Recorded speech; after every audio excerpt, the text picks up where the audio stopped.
কোন সময় video upload করলে আপনার ভিডিওতে বেশি বেশি করে ভিউজ আসবে আসুন আপনাকে দেখাচ্ছি। প্রথমেই আপনি আপনার মোবাইলে ইউটিউব স্টুডিও অ্যাপটাকে ওপেন করে নিন। তারপর নিচে অ্যানালিটিক্স অপশানে ক্লিক করুন।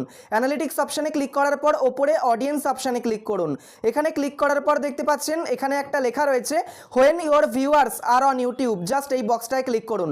এখানে দেখতে পাচ্ছেন একটা গ্রাফ শো করছে আর গ্রাফের মধ্যে সানডে মন্ডে টুইসডে থেকে প্রত্যেকটা বার ওপরে লেখা রয়েছে আর বাঁ দিকে কিছু সময় দেখাচ্ছে ভাগ ভাগ করে। আর দেখতে পাচ্ছেন বক্সগুলোতে কিন্তু কোনোটা সাদা হয়ে রয়েছে, কোনোটা একটুখানি হালকা বেগুনি কালার, কোনোটা একটু বেশি বেগুনি কালার, আবার কোনো বক্সে দেখতে পাচ্ছেন সবথেকে গাঢ় বেগুনি কালার রয়েছে। এর মানেটা কি ভালো করে বুঝুন।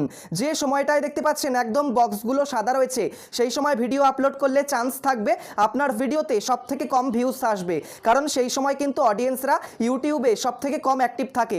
আর যে সময় দেখতে পাচ্ছেন সবথেকে গাঢ় বেগুনি কালার রয়েছে সেই সময় যদি আপনি ভিডিও আপলোড করতে পারেন তাহলে চান্স থাকবে আপনার ভিডিওতে বেশি বেশি করে ভিউজ আসবে। কারণ কি? কারণ সেই সময় কিন্তু বেশিরভাগ অডিয়েন্স ইউটিউবে অ্যাক্টিভ থাকে। সেই জন্য এই গ্রাফটা ফলো করে ভিডিও আপলোড করুন, তাহলে ইনস্ট্যান্ট যে ভিউজটা আসবে সেটা আপনার বেশি বেশি করে চলে আসবে।